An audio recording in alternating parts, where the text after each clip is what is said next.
Guys, welcome back to my channel. I didn't realize I had missed the gameplay trailer for The Sims 4 Life and Death. It came out a few days ago, so we're going to react to it. Hundreds of thousands. I will say, I'm sorry. I'm very surprised that this trailer is 5 minutes long. That did kind of shock me. Hundreds of thousands of Sims die on any given day. Yes. A common misconception is that I'm the one to blame. No, the truth is that old age, fire, and... Is this Grim talking? Because that voice actor is really good. He's good. I would totally listen to him tell some, like, spooky stories. anger claim more lives than any other forms of death. Fire and anger claim blame. No. You say fire and anger? The truth is that old age, fire, and anger claim more lives than any other forms of death. Interesting. I'm just the Reaper. I'm not surprised with the old age and the fire. Mine is a anger humble surprises profession me. that got its start with, well, life. I have many grim turns who join me in this beautiful career, helping to carry souls to the other side as they advance to Reapers. And we have a very high percentage rate of hitting our weekly quotas. Those who live a life chased by death certainly improve our odds. Chased by death? But hey, you have to admit these Sims seize every moment. Like they have bad luck kind of thing? The number of young adults that don't consider what they ultimately want to accomplish with their life is staggering. Taking ownership of your life's journey can have many benefits after all. Your wants, traits, aspirations, these contribute to a life. Take it from me, they're not enough. A bucket list, however, is a scientifically proven method of ensuring you find fulfillment. You can always scrap the list, start over, or do more. Interesting. Just start. Better to do today what you could have done tomorrow. You never know when the cold touch of death will find you. Sorry. In fact, I'd seriously consider getting a will drawn up, if I were you. I love that you can make wills. 7 out of 10 souls regret not having one after they've died. Get your affairs in order. I hated you all. It may be your last chance to tell those you leave behind how you truly feel about them. Did you know the earliest grave markers are almost as old as me? I am fascinated with the many ways you living souls memorialize your dead. If I had lips, I'd be smiling. Sorry, I've been told I lack a certain connection with mortality. I have an affinity for those whose defining trait is the macabre. But there are also skeptics among you. I get it, I'll do better. TLDR, point is, you died. Now you can die. There's another At the time death of type. death, most souls think it's game over. No, no, no. That's funny. This trailer is probably the best gameplay trailer I've ever seen, and we're not even done with it. There's a whole state of life waiting beyond the veil. What? Hey, I get it. It's a lot. I'm a lot. This whole thing, it's a lot. You can choose to move on. But at any there time? are also resources to help you cope. And even if you finished your bucket list, you may find you have new desires as a ghost. And new powers to help you complete your unfinished business. You can use your powers for good to make life a little easier for others. Or ride the line of neutrality and keep the status quo. On the other hand, maybe you want to get a little nasty. Oh, no judgments here, literally. I have no morality. Ah, wonderful. Dimitri completed his unfinished business. I respect a soul that finishes what they've started. Now Dimitri's ghostly powers won't get burnt out. And should he choose to be reborn, he'll basically, I don't know, be better than he was the first time around. Yeah, rebirth. It's a real hot button issue back at the office. Simply put, it is possible to bring pieces of yourself into your next life. Things like childhood skills and reward traits. You can start fresh at any age. Even change your appearance. Come back as your own great-grandchild. Or join your rich neighbor's household. I'm not able to do it myself, so I can't endorse it. But a whole new aspect of life is available to those who return to the living. So don't fear death.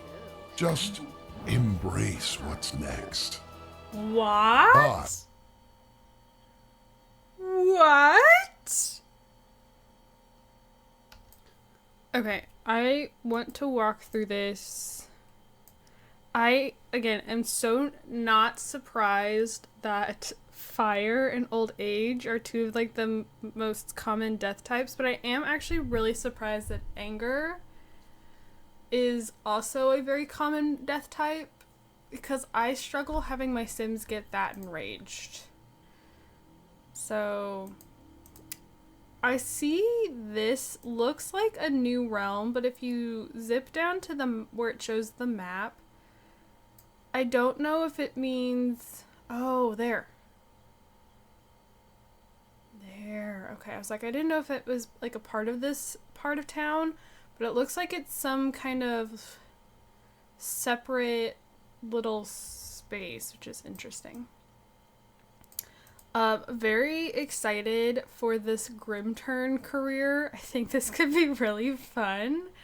I don't know how often I would use it, because it is not that, like, realistic or anything, but it is interesting. Then there was this sim, Chased by Death. Is this a trait? Is this a fear? Does it make them more prone to dying? Like, increases their chances? Because the sim is also shown dying numerous times by electrocution, by embarrassment, by drowning. So does he just... Oh, look at the train in the back.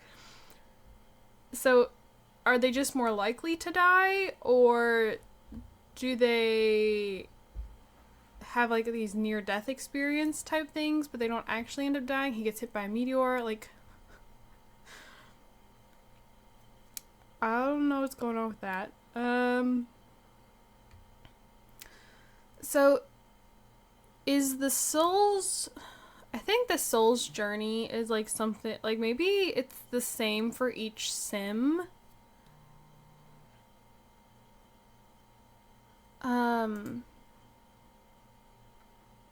But then it showed...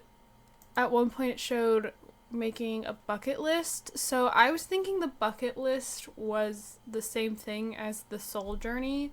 But I'm wondering if, like, the bucket list is things you create, or maybe you can randomize, or maybe it's already picked for you.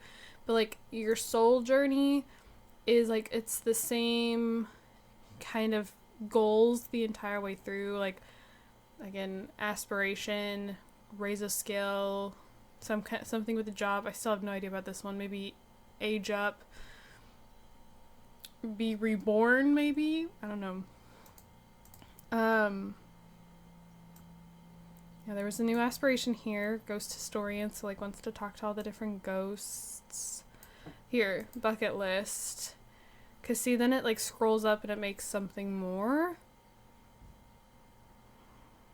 Just snap, I guess. Find the well of longing and regret. So I'm curious as to how similar that well is to the well we got with the romantic gardens. Also, look at her nails. And then she ends up dying from starvation. The wills. I am so excited for the wills, so I can leave all of my Sims, like, all the kids, or, like, my heirs, the money. So when my Sims die, then my Sims get extra money. I think that's really nice. And that you can leave a personal note that, like, as soon as, like, your Sim reads it, maybe it kind of dictates how they'd feel. But I mean, she left I Hate You All, and the Sims all laughed about it, so maybe, like, that was her sense of humor. I'm so excited. Like, okay, one, the above ground. Oh my gosh. Two, you can change. Also, side note, real quick. I did not realize that there was some kind of like incense going here, and I thought that the gravestones when I was first watching through were like smelly. Anyways, that you can change the gravestones. Oh, you can even have them in the mausoleum. They get a whole mausoleum. What? Then there's the different kinds of funerals, as we've already kind of known about. The macabre trait, I think, is very interesting. The skeptic trait, I feel like, is also very fitting. The crow death, can't say I'm surprised. The sound he makes at this part Most souls think cracks it's me up. game over. Game over. I do think it's really interesting to become a playable ghost, be a free roaming ghost. I wonder how you would lock rebirth. Rebirth into a new life with faded memories of those you once knew. You'll be taken to manage worlds to select a household to rebirth your new sim into. If you've earned the burning soul trait, your soul will be able to manifest pieces of past personality traits along with certain others. If you choose to rebirth as a younger sim, you'll have certain developmental skills immediately unlocked, giving you a head start on your new journey. Interesting. But it's grayed out here, so I wonder how you're supposed to earn. Can I move? I can move the subtitles. I didn't even know that. Learn new things every day. Mourn. And then, I guess at any time you could choose to move on, which is nice. I was a little afraid that the ghost wouldn't move on at first glance. The ghost therapy is interesting. And it looks like they've become their own occult type with their own skill tree. I more than likely will never be doing much with this because I don't play with occults in The Sims. It's just that simple. I can count on one hand the number of times I've played with occults, and when I have, I've completely ignored the skill tree because it's not my type of gameplay. It is really nice that they can fix the sink though instead of breaking it. Transcend living needs. Interesting. Of course, you could be a mean ghost. That feels like a nod to Facilier. I'm curious what he just did, though. That he put that into the sim, and now his needs won't, or his powers won't burn out.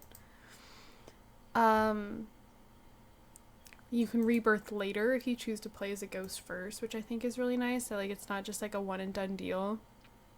I'm very intrigued by the look of this world. Very interested. I don't quite know. Sorry, I'm trying not to yawn. I don't quite know what the inspiration for the architect, what the world is inspired by. It gives to me kind of it's a very gothic architecture, but I also feel there's hints of kind of a Spanish feel to it, but I could be wrong. I'm no architectural genius by any means. I do like that you can choose the age of your rebirthed sim, and that they can look different. They don't have to keep the same physical features of whatever sim you're trying to rebirth them as. If your sim died with green eyes and blonde hair, your sim can then be rebirthed with brown hair, brown eyes, and freckles. I think that's nice that you can change how they look. Also, I don't know if this is correct in me thinking this, but I'm thinking to those who return to the living, I think that's hinting that this sim is a reborn sim, and that means they're able to try for a baby with Grimm. But I think it's only if they're a rebirthed sim. Could be wrong in thinking that, but that's kind of what I got from that part. So, all in all, I am actually really excited. I don't know how well this would fit in with my day-to-day gameplay, but I think this probably looks like one of the most flushed out packs we've had in a while now that I've seen the gameplay for it. And again, like, that trailer was probably one of the best Sims 4 trailers I've ever seen. It was very in-depth, it was very thorough, it was 5 minutes long. Like, I felt like it was just really good at showcasing all of these different things we're going to be getting. So I'm feeling a lot better about this than I was after watching the reveal trailer, and I'm very excited. So in just a couple more weeks here, it's releasing on Halloween. Very fitting. And yeah. So thank you guys so much for watching. Don't forget to comment, like, and subscribe. There will be a week of WoW for this pack when it releases, so make sure to stick around towards the end of the month, or beginning of November, I guess, for that. And yeah, thank you guys, and I will see you all in my next video. Bye, guys.